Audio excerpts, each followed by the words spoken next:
No final do século VIII, uma onda de violência aterrorizou os moradores da costa norte da Europa. Ataques vikings. Eles saqueavam e matavam, e a cada ataque os rumores aumentavam. Foi como se as portas do inferno tivessem sido abertas. Seus líderes foram lendas vivas. Ivar, o Sem Ossos, Eric, o Vermelho, e Harold, o Dente Azul. Homens cuja fama veio da brutalidade. Nossos pesquisadores vão investigar o mundo em que viveram e revelar uma imagem de uma cultura sangrenta, mas muito avançada. Eles vão reconstruir a fortaleza de Harold, o Dente Azul, o primeiro rei dos vikings. Encontrarão sinais ocultos de uma cidade guerreira sob ruas modernas. E vão examinar a tecnologia que deu uma enorme vantagem aos vikings. Com esses barcos, os vikings puderam retraçar o mapa da Europa. Barcos como esses levaram exploradores vikings como Eric o Vermelho e Leif Erikson aonde ninguém ainda fora. Usando computação gráfica, vamos reconstruir uma civilização extraordinária e revelaremos o mundo perdido dos vikings.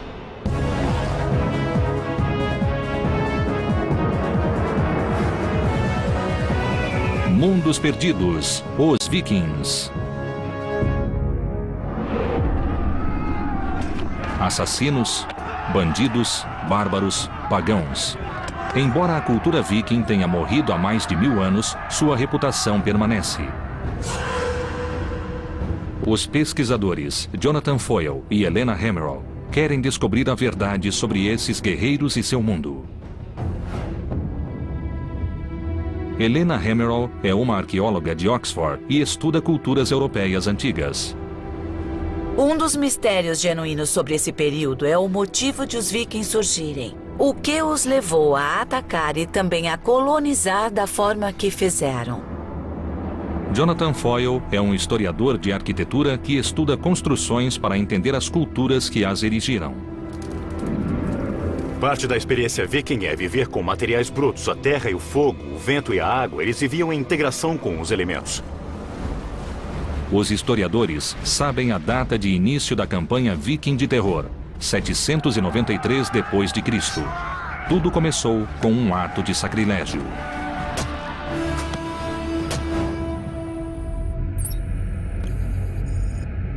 Jonathan viajou para Lindisfarne, na costa nordeste da Inglaterra. Havia um monastério aqui. Na época, era um dos santuários mais sagrados da cristandade. Nós herdamos uma imagem dos vikings como sendo piratas sedentos de sangue, e essa reputação surgiu aqui, em Lindisfarne. As notícias do ataque viking espalharam-se depressa pela Europa. Richard Warren explica. Este foi o primeiro ataque a um centro muito importante. Este foi o lugar em que um ataque aconteceu pela primeira vez. E psicologicamente foi o ataque que levou as pessoas a acreditarem que o apocalipse chegara. O ataque foi uma surpresa. Ninguém sabia dos vikings até os barcos surgirem no horizonte. Os monges do monastério não podiam acreditar que alguém pensaria em atacar seu santuário. Mas, como Jonathan descobriu, os vikings sabiam exatamente o que faziam. O que havia aqui para os vikings? Saque. Objetos valiosos, pequenos objetos de metal e coisas assim. Mas eles também queriam escravos, que eram uma cara mercadoria. O mosteiro era famoso pelas relíquias e tesouros. Sua única proteção era a fé. Acreditavam que ninguém ousaria violar o solo sagrado. Eles não tinham defesas, era um mosteiro. Mas eles deviam ter uma muralha ou coisa assim ao redor do mosteiro. Algo como isso aqui. Tinham, sim, um muro que circundava todo o lugar. Ele separava o espaço sagrado interior do mundo externo. Mas era, de fato, apenas uma linha de demarcação. Subindo até o ponto mais alto da ilha, Jonathan e Richard criaram uma imagem da comunidade que os vikings destruíram. O que os vikings viram por aqui há mais de 1000 anos? Certamente nada como isto. Nenhuma das construções de pedra que vemos agora. Não havia nada parecido, nada disso existia. Era uma comunidade monástica. Mas onde vemos a igreja paroquial ali e a igreja do priorado aqui, era o local do mosteiro saqueado pelos vikings. Em vez de construções de pedra, pense em madeira. As estruturas simples de madeira de Lindisfarne eram assim em 793. Essas construções modestas continham, no entanto, um tesouro de riquezas e eram um alvo perfeito para os vikings pagãos. Este lugar era muito mal defendido, feito de material inflamável, e não seria difícil para os vikings chegarem em alguns barcos e destruírem todo o mosteiro. De modo algum. Não havia nada aqui que resistisse a eles, e se quisessem destruir, podiam apagar esse lugar da face da terra. Os ataques vikings eram rápidos. Eles chegavam de surpresa, atacavam, matavam, saqueavam e queimavam. Lindisfarne ficou em chamas, criando um padrão para os ataques vikings. O monge Alcuin, que estava na corte do imperador na Europa, escreveu cartas de condolência. Ele soubera das coisas terríveis que aconteceram aqui e, basicamente, elas foram colocadas por escrito e isso as marcou para sempre como um grande evento. E o que eles pensaram sobre esses estranhos cabeludos que provocaram tantos danos? Devem ter ficado atônitos. Basicamente, eles o consideraram como as tropas do anticristo. Esse era um exército pagão que matava homens de Deus. Eram totalmente bárbaros, assassinos cruéis e sanguinários. O ataque a Lindisfarne foi o primeiro de muitos. Mas de onde vinham os vikings? Para onde levavam os despojos? A arqueóloga Helena Hammerl foi a Estocolmo, na Suécia, na trilha das relíquias cristãs saqueadas em Lindisfarne. Ela queria informações sobre a terra dos vikings e sobre sua cultura. No Museu Nacional, Helena encontrou-se com o curador Kent Anderson para ver as peças. Nós temos muitos objetos. Objetos do mundo árabe e objetos do oeste europeu. Como chegaram à Suécia? Como temos objetos únicos e como eles vêm de um contexto muito especial, como uma igreja ou um mosteiro ou algo assim, então achamos que tenha sido por saque. Este também é um objeto único que deve ser resultado de saque. Ele parece muito com o cimo do bastão episcopal. Sim, é sim. Então podemos imaginar que um pobre bispo irlandês foi atacado e seu bastão foi roubado. Sim, como um tipo de souvenir. Este símbolo sagrado da autoridade episcopal contrasta com os outros objetos do mundo viking. Espadas são os objetos mais valorizados pelos museus. A arma viking de mais prestígio era a espada longa, cuja lâmina valia 16 vacas leiteiras. O guerreiro que a possuía tinha status elevado. No museu, Kent mostrou a Helena achados arqueológicos desconcertantes que indicam sacrifícios animais e humanos. Isto é parte de um crânio e de esqueletos de um túmulo que continha 3 indivíduos. 2 deles com as cabeças cortadas. Isso deve ter sido um sacrifício humano. Como sabemos que eles foram sacrificados? Bom, isso pode ser visto nos ossos, realmente. O que é isto? Marcas de cortes. Marcas? Estou vendo. Meu Deus. Sacrifícios humanos seriam uma prática chocante para o mundo cristão antigo. Sim, devem ter Isso, sido. obviamente, sugere um outro tipo de ideologia e de visão do mundo. E por que isso ocorreu? Eles eram criminosos? Eles fizeram algo errado e estavam sendo punidos? Não, eu acho que não. Essa era a melhor oferenda que se fazia aos deuses. Então, se quisesse oferecer mais que um cavalo ou vaca, iria sacrificar talvez um escravo ou... Exato. Meu Deus. Sacrifícios humanos eram parte do funeral de um grande guerreiro ou líder. Os objetos encontrados em locais fúnebres trouxeram muitas informações sobre a cultura viking e nos ajudaram a completar a imagem do mundo viking. Nossos pesquisadores estiveram em Lindisfarne, onde surgiu a fama dos vikings como assassinos sanguinários. Viram objetos saqueados dos santuários cristãos europeus. Jonathan Foyle foi ao extremo norte da Dinamarca para revelar os segredos de um cemitério viking. Ele foi ao sítio de Lindon Oe. No final do século XIX, arqueólogos cavaram 4 metros de areia e acharam túmulos muito bem preservados. O especialista local, Lars Christian Norba, foi o guia. Lars, este é um sítio impressionante, não é? Fica no alto de uma colina, e então é o lugar perfeito para ser enterrado.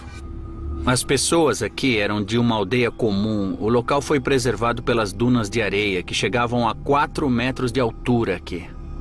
Então, o dobro da minha altura. É. De areia. É, cobrindo tudo. O mais intrigante neste sítio é o estranho padrão em que as pedras foram colocadas. Círculos, triângulos e formato de navios. Essas pedras parecem um amontoado à primeira vista. É como se fosse Stonehenge, mas elas têm uma ordem, não tem? O triângulo é um homem, as formas redondas são mulheres e os barcos também são homens. E é claro que sabemos isso pelos artefatos que estavam com eles nos túmulos. Aqui tem a forma de um barco. É. Essa aqui é muito grande, não é? Se eu estivesse enterrado aqui, acho que não iria ocupar tanto espaço. Não, você seria cremado e ocuparia menos espaço do que agora. A pira funeral viking era uma plataforma de madeira sobre 4 postes com o cadáver no alto. Embaixo dela eram colocados galhos sobre suportes de madeira. A estrutura queimava com um calor intenso. Depois da cremação, os restos calcinados e as oferendas aos deuses eram enterrados e circundados com pedras. Em Estocolmo, Helena examinou algumas oferendas achadas em túmulos vikings. Uma delas é inesperada. O que mais temos aqui? Bom, nós temos alguns broches e também temos o Buda. Um Buda? Eu não esperaria encontrar um Buda na Suécia. O que ele faz aqui? Este é um achado muito raro. Foi produzido no norte da Índia e deve ter sido vendido. Os túmulos vikings têm itens de locais tão distantes quanto a América do Norte e a Índia. Como não há evidências históricas de ataques vikings a esses locais, os objetos devem ter chegado à Escandinávia por comércio. Parece que a rede de comércio viking cruzava o mundo. E isso sugere que eram mais sofisticados do que se supõe. Para saber mais, Helena Hemmerl foi até a ilha de Björkö, onde existiu Birka, uma cidade viking. 1200 anos atrás, ela era um importante porto na costa do Báltico. Helena encontrou Björn Ambrosiani, diretor do projeto Birka e um dos maiores estudiosos dos vikings. Esta área tem clima úmido e as estruturas de madeira da cidade apodreceram há tempos, mas cobriam uma área equivalente a 30 campos de futebol. Usando as evidências arqueológicas, Björn reconstruiu uma delas. Então, esta é a área de armazenagem, ou área de trabalho, e aqui dentro temos o espaço de moradia com uma fornalha no chão e depois os bancos em que as pessoas dormiam, trabalhavam e viviam por meses a cada ano durante o inverno. E quantas pessoas viviam aqui? De 6 a 8 indivíduos. Embora de aparência simples, essas casas eram revestidas com peles, lãs e tecidos, tornando possível a seus ocupantes suportar temperaturas abaixo de 0. Os artefatos encontrados em Birka mostram um lado oculto dos vikings, sua habilidade como artesãos. Que tipo de evidências vocês têm do trabalho com bronze? Que tipo de materiais acharam? Temos cerca de 25 mil peças como esta. Certo, temos uma peça de cerâmica queimada com alguns desenhos. Isso parece ter sido usado para fazer um belo broche de bronze ou um par de broches que uma mulher usaria em suas roupas do dia a dia. O número de moldes e de objetos de bronze encontrados em Birka sugere que as joias não eram feitas só para uso local, mas também para comércio. As rotas comerciais de Birka chegavam à Rússia e a toda a Europa. Alcançavam o Oriente Médio, Índia e China. Birka era um centro internacional. O sucesso de Birka trouxe problemas, e é claro que eles precisavam de defesas. Estes são grandes montes de terra com um espaço no meio. O que é isso que vemos? São os muros da cidade, e este é um dos portões. E em cima disto havia uma paliçada de madeira e existem traços dela, e isso fazia parte das defesas da cidade. As defesas circundavam uma área de mais de 445 mil metros quadrados e indicam um equívoco atual sobre a cultura viking, pois os muros de Birka foram construídos para bloquear os homens que os moradores chamavam de vikings. Birka era muito bem defendida. Era assim. Mas por que os vikings precisavam se defender de outros vikings? Esta não era uma cidade viking, era uma cidade da época dos vikings. Os vikings eram piratas do mar que saqueavam outros vikings. O nome viking foi atribuído a uma civilização, mas originalmente se referia às ações de poucos. Agir como viking significava atacar. Então não devíamos nos referir aos moradores de Birka como vikings, e sim como comerciantes bastante pacíficos. Realmente parece que os vikings eram apenas essa elite militar que se parece um pouco com a máfia. Isso mesmo. Como o maior e mais rico centro comercial da Escandinávia, Birka era bem defendida e permaneceu próspera por 200 anos. A cidade repeliu um ataque após o outro. Seu declínio foi lento. O nível do mar baixou e o porto deixou de ser navegável. Os navios essenciais para o comércio não podiam mais alcançá-la e Birka foi abandonada. Nossos pesquisadores estão na Escandinávia em busca do mundo perdido dos vikings. Visitaram a cidade comercial de Birka e descobriram que os vikings eram gangues de saqueadores que constituíam apenas uma pequena parcela da população escandinava. Os atos de alguns definiram a história de toda a população. Os pesquisadores investigaram a tecnologia que tornou possível a era viking, o barco viking. Esses barcos revolucionários levaram os vikings mais longe para o oeste do que qualquer outro europeu antes deles. Perto da Escandinávia, os barcos eram uma arma que provocava morte e destruição.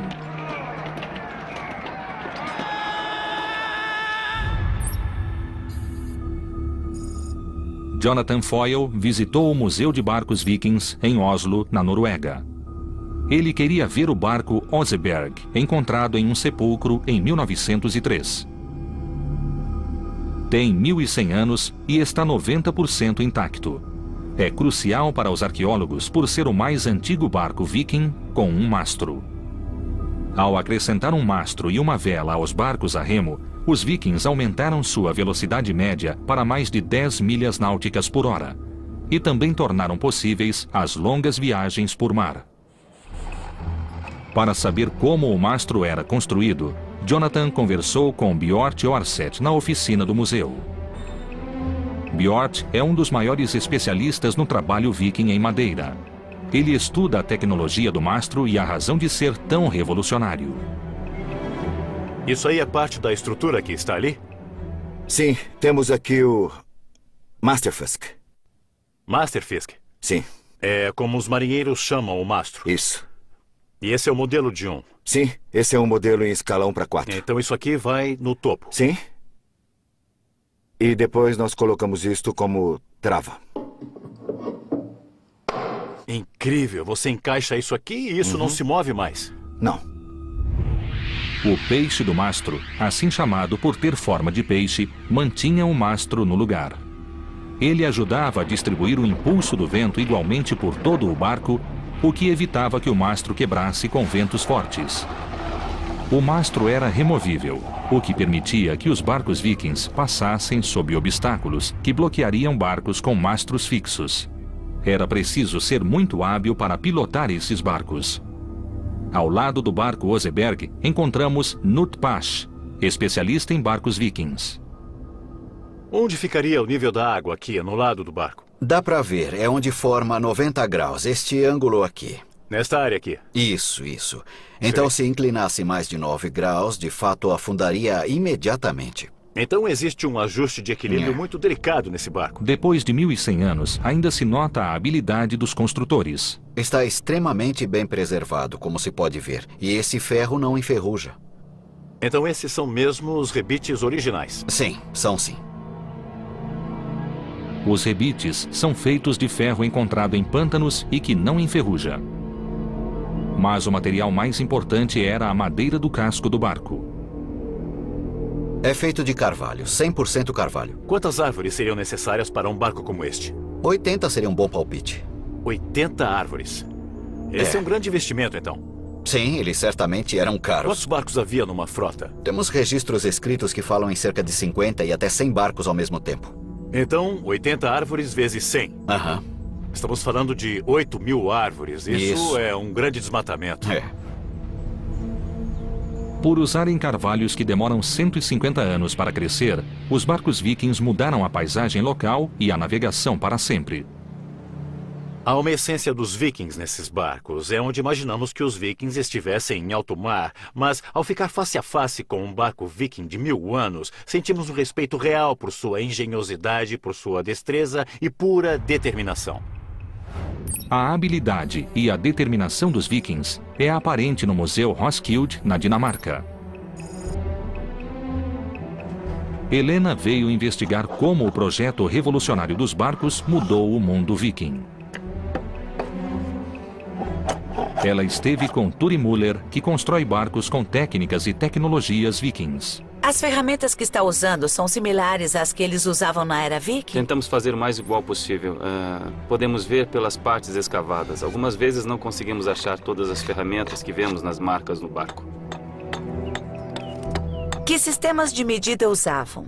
Sabemos o que usavam na era viking para fazer isso? Não sabemos. Existem muitas teorias, mas na construção de barcos tradicionais, a gente faz isso pondo ao lado. Sim, então usavam padrões. Sim. Quanto tempo se leva para construir um barco como este em que você está trabalhando? Levou 4 anos e meio com o trabalho de 5 homens. Mas eu acredito que eles provavelmente preferiam construir com muito mais gente que isso, sabe? Uma equipe maior, Sim. Cada barco exigia muitos homens e recursos. Dentro do museu, existem vários barcos vikings descobertos no fiord nos anos 60. Eles nos mostram mais detalhes do projeto viking. Com Anton Engler, curador do museu, Helena examinou vários barcos vikings. Este foi o auge da construção de barcos vikings. Décadas de experiências produziram uma forma quase perfeita.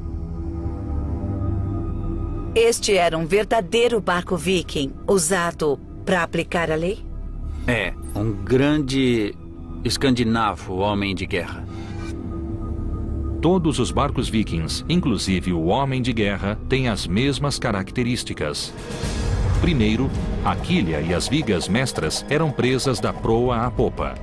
Vigas de sustentação apoiavam uma plataforma na qual ficava o peixe do mastro. As tábuas do barco eram superpostas verticalmente e presas com rebites. O barco tinha 3,5 metros de largura e 30 de comprimento. Por último vinham os escudos de proteção, os remos, o leme, o mastro, o cordame e a vela. O Homem de Guerra levava de 70 a 80 vikings e sempre havia 60 remando. Seu casco raso tornava possível ir a qualquer lugar. Este barco tinha um casco de não mais de 3 pés ou 1 metro. E isso tornava possível navegar em qualquer rio da Europa. Então, esses eram barcos muito flexíveis que podiam cruzar um oceano, subir e descer a costa e também podiam navegar terra adentro. Poderia chamá-los de barcos anfíbios. Essa flexibilidade foi crucial para seu sucesso, pois podiam atacar rio acima, longe da costa. Helena queria descobrir como era a vida a bordo, e Anton lhe mostrou uma das réplicas. Percebi que não foi construído pensando em conforto. Existe muito pouco espaço e nenhuma privacidade aqui para os 60, 70 ou 80 homens que poderiam estar a bordo. E os alimentos e bebidas, as provisões, onde a comida era guardada? Como pode ver, há um espaço pequeno no barco, quase todo cheio de lastro. E como queriam carregar bastante armas, só podiam carregar muito pouca comida e água. Em 2 semanas ficariam sem nada. Então, a cada 2 semanas, precisavam ter certeza de poder ir à terra para obter suprimentos. Isso. Apesar da falta de espaço, os barcos eram ideais para a exploração. E líderes vikings como Eric o Vermelho e Leif Erikson conseguiram percorrer enormes distâncias. O alcance, a velocidade e a facilidade de manobra dos barcos vikings eram uma clara vantagem. No século IX, os vikings pararam de saquear e passaram a invadir. Em 866, Ivar, o Sem Ossos, levou seus homens à Inglaterra, onde sua crueldade tornou-se lendária. Nossos pesquisadores visitaram a cidade viking de Birka, importante porto comercial do Báltico, e viram como o projeto único dos barcos vikings os ajudou a saquear a Europa.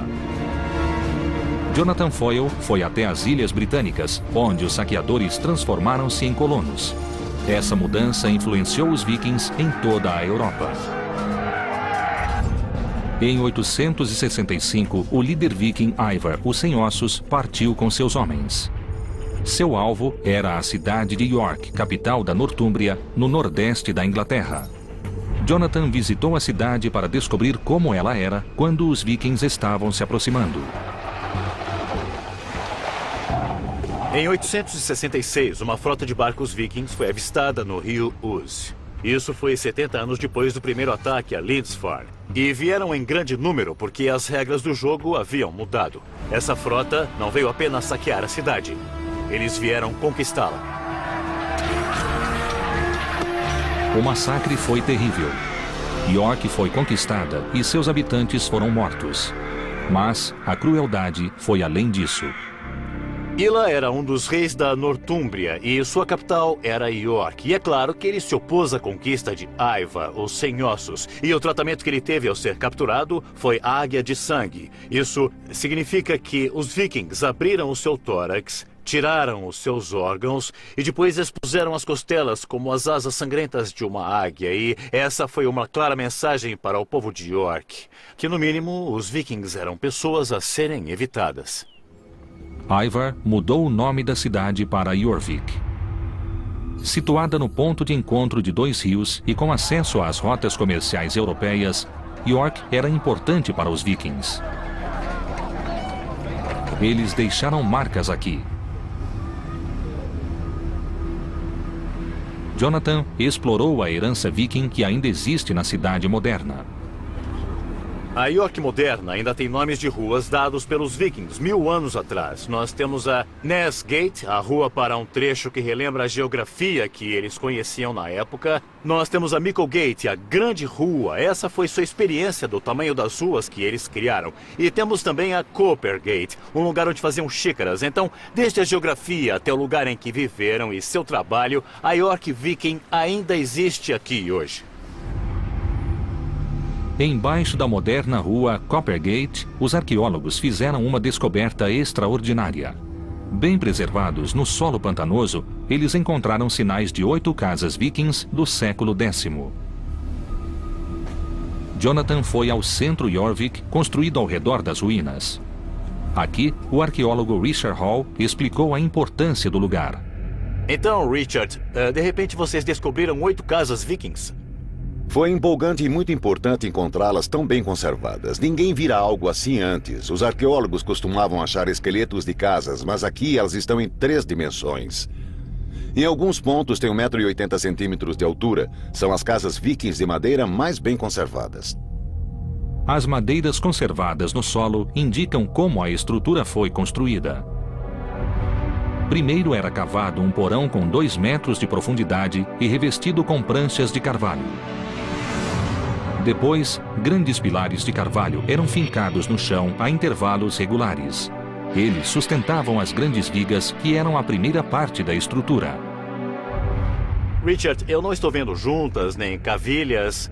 Como é que isso fica firme? A pressão mantinha esta construção firme, sem pregos nem cavilhas. Só a pressão de uma tábua sobre a outra. Sem nenhum acessório de metal. Isso mesmo. Às vezes vemos marcas de ferramentas, vemos buracos de cupins em alguns pilares. E se for até o alto, bem lá em cima, dá para ver que há um buraco bem no meio do pilar. Achamos que então havia um pilar correspondente do outro lado e que havia uma viga horizontal mantendo os dois separados e sustentando o piso acima. Esta é uma forma de construção bem conhecida, é muito firme e muito simples. Este nível subterrâneo era engenhoso. Usava poucos materiais de construção e fortalecia a estrutura. Acima do solo, pilares de madeira eram encaixados nas vigas e, por fim, vinha o telhado de palha e as paredes feitas com pranchas. A partir das ruínas das casas, podemos revelar como era Coppergate durante o período viking. As casas eram bem alinhadas na rua e nos porões havia oficinas que produziam mercadorias para esse próspero centro comercial. O solo pantanoso incomum de Coppergate também revelou milhares de objetos que proporcionam um vislumbre do mundo viking. Richard, quais são os itens principais? Bem, estes são representativos de algumas das coisas mais completas que nós encontramos. Isto, por exemplo, é um sapato da época viking. É muito bem feito. E pode-se ver aqui, bom, eu estou olhando para o desgaste ou as marcas feitas pelos dedos de alguém, não é? Pode ver que calos ele tinha e com quais Joanete sofria. E isto parece ser o cabo de uma bengala.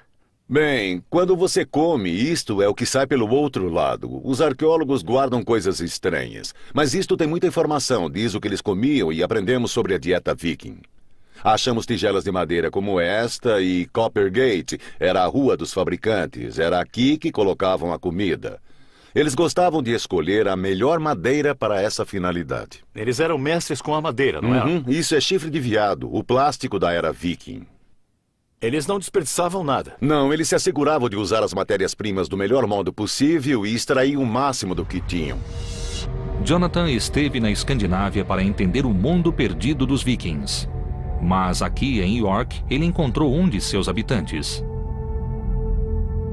Richard, eu estou finalmente face a face com um viking. Face a face com um habitante de Jorvik 1000 anos atrás. Alguém que teve um triste fim. Se olhar cuidadosamente para o esqueleto, verá que tem diversas marcas causadas por ferimentos de lâminas. Então, achamos que ele morreu em uma batalha. York era importante e foi cobiçada por vários governantes. O povo de York estava acostumado a lutar para defender a independência. Muitos esqueletos foram encontrados em York com sinais de ferimentos em batalhas, normalmente causados pela alabarda.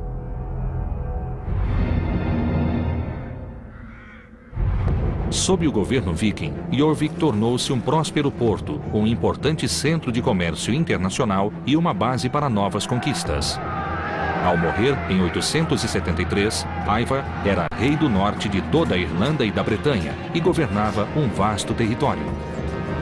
Enquanto as conquistas vikings alteravam o mapa da Europa, na Escandinávia, uma grande rebelião mudava a sociedade viking. Nossos pesquisadores exploraram o território viking e revelaram redes de comércio com a Europa e outros locais. Eles mostraram a extraordinária habilidade viking na construção de barcos e na navegação.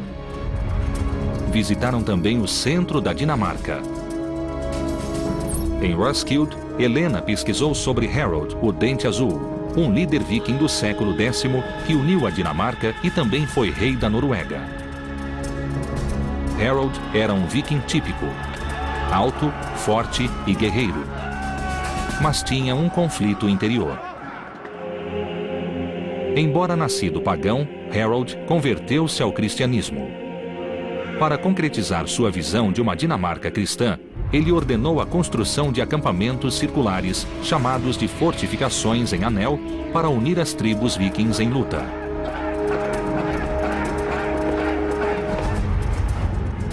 Quatro desses sítios, construídos com precisão geométrica, foram identificados pelos arqueólogos. Helena foi a Trelleborg para investigar como eram construídos. Ela se encontrou com Mads Stern, especialista na construção das fortificações. A construção foi iniciada em 975. Tudo isso foi parte de uma grande mobilização militar na Dinamarca nessa época. Embora Harold não tenha escrito por que construiu as fortalezas, temos uma boa ideia do que deve tê-lo motivado. Ah, sim. Podemos ver por dentro? Sim, claro. Eles foram para uma das barreiras para ter uma visão melhor do sítio. Em cima da barreira de terra havia uma cerca de madeira. Sim, era assim. Essencialmente... E havia um caminho no alto da barreira. Também era fácil andar ao redor e cruzar os portões. E havia, é claro, pontes para que pudessem mover as forças muito depressa ao redor de toda a fortaleza quando acontecia uma batalha. Agora podemos revelar como essa fortificação era impressionante quando vista de fora. Rodeada por uma paliçada de carvalho com 7 metros de altura, ela era guardada por guerreiros de elite. Acreditamos que havia cerca de 400 a 500 guerreiros aqui. E as famílias de alguns deles provavelmente moravam ali. Acabou sendo não só uma base militar, mas também um tipo de comunidade local. As fortificações em Anel funcionavam como centros regionais de controle e de coleta de impostos e como símbolos do poder de Harold, o Dente Azul. Devia haver fazendeiros que traziam provisões para os guerreiros. A ideia é que o rei e seus homens viajassem de uma fortaleza para outra e quando acabavam os víveres, eles seguiam para a próxima. Então o rei estava literalmente viajando pelo país e consumindo os impostos, praticamente comendo os impostos. Sim, é isso mesmo. A construção dessas fortalezas consumiu muitos recursos. A construção de Trelleborg exigiu o trabalho de centenas de homens durante 6 anos e usou mais de 9.000 carvalhos. Foi necessário muito trabalho, realmente. Devem ter sido uns 1.000 homens trabalhando aqui, pelo menos. O muro da fortaleza era um anel de terra com 135 metros de diâmetro, 17 metros de espessura e 7 metros de altura, rodeado por um fosso de 4 metros com estacas afiadas. Em cima disso, havia uma paliçada e um caminho. 4 portões permitiam a entrada ao centro do forte, criando um símbolo arquitetônico da cristandade, uma cruz gigantesca. Só havia uma pessoa que poderia ver isso e, na verdade, era Deus no céu. Em Furcate, outra fortificação em Anel, Jonathan Foyle investigou como era a vida nessas estruturas enormes. Estou em Furcate, um forte que é idêntico a Trelleborg. Nós temos a mesma barreira circular de terra com entradas ao norte, sul, leste e oeste. Parece que foi feita com um grande cortador de biscoitos sobre a paisagem. Jonathan investigou o que essas estruturas e os objetos encontrados nelas revelam sobre o mundo perdido de Harold, o Dente Azul. Jonathan foi acompanhado pela especialista Elsie Rosedal. Você deve ter descoberto com os objetos a dimensão humana. Como essas construções eram usadas e o que elas dizem a você? Essa uniformidade de planos sugere que o uso era puramente militar em todas elas, mas pela distribuição dos objetos encontrados, você pode ver que mesmo que as casas tivessem todas o mesmo layout, tinham funções diferentes. Estas foram estruturas estranhas que surgiram em uma situação política muito específica. Elas foram construídas e não há nada igual em nenhum lugar. Já procuramos em todo o mundo. Com as descobertas em Furcate, os arqueólogos reconstruíram a aparência das construções que existiam aqui. Com 30 metros de comprimento por 8 de largura e sustentadas por mais de 50 estacas inclinadas, as construções eram o foco da vida. Ao reconstruir uma casa em Furcate, os arqueólogos viram que a construção exigia tanto esforço e conhecimento quanto a construção dos barcos vikings. Mas ainda existem dúvidas sobre seu projeto singular. Eu estou perplexo no limiar deste mundo viking. A sensação dominante por aqui é da madeira. Ela o rodeia, é quase como uma tenda de madeira. Tudo que se vê é madeira ou escuridão. Tudo isto é carvalho sólido. Todas as estacas estão fincadas no solo. Eles eram mestres em tudo que usava madeira, como sabemos pelos barcos. E por que a parede é curva?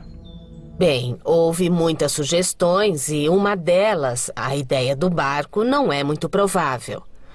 Mas pode ter sido para que houvesse mais espaço ao redor do fogo. No interior, Jonathan sentiu como era a vida nessas grandes salas. Eu não sei se sou só eu, mas eu sinto vontade de ficar o mais perto possível do fogo. Isso reflete o uso da casa no passado? Coisas importantes aconteciam nessas grandes salas, como, por exemplo, apresentações de poesia. Também havia todo tipo de acrobacia e coisas assim. Reconstruindo o plano da fortaleza, como era no reinado de Harold, o Dente Azul, vemos Furcate como uma estrutura monumental projetada para a guerra, mas que também era o foco da comunidade e da sociedade viking durante as épocas de paz. Porém, as fortalezas não sobreviveram ao homem que ordenou sua construção. Vikings pagãos rebeldes, liderados por seu filho, insurgiram-se contra Harold e sitiaram suas fortalezas sagradas. Houve uma revolta liderada por seu filho Ven, o Barba Fendida, e ele foi morto. Depois dessa revolta, o novo governo não se interessou pelas fortalezas e elas foram abandonadas. Então, de fato, são fracassos. Mas fracassos esplêndidos. Você seria a última pessoa que eu pensaria que chamasse isso de fracasso por causa do envolvimento e do amor que tem por elas. As descobertas de Jonathan em Furcate revelaram a vida nessas fortalezas e também o mundo viking em transição de tribos pagãs para reinos cristãos. A civilização viking progrediu muito em 250 anos. Eles tiveram muito sucesso no que fizeram. Primeiro saqueando e depois colonizando e se fixando nas costas do Atlântico Norte. Os descendentes de Harold governaram um império que incluía Inglaterra, Noruega e Dinamarca, e os vikings fixaram-se em toda a Europa e além dela. Nossos pesquisadores descobriram que a influência viking, iniciada com a violência dos saqueadores e fortalecida com o comércio, só foi possível pelos barcos vikings. Seguindo uma trilha de pistas, eles revelaram que o mundo viking não desapareceu.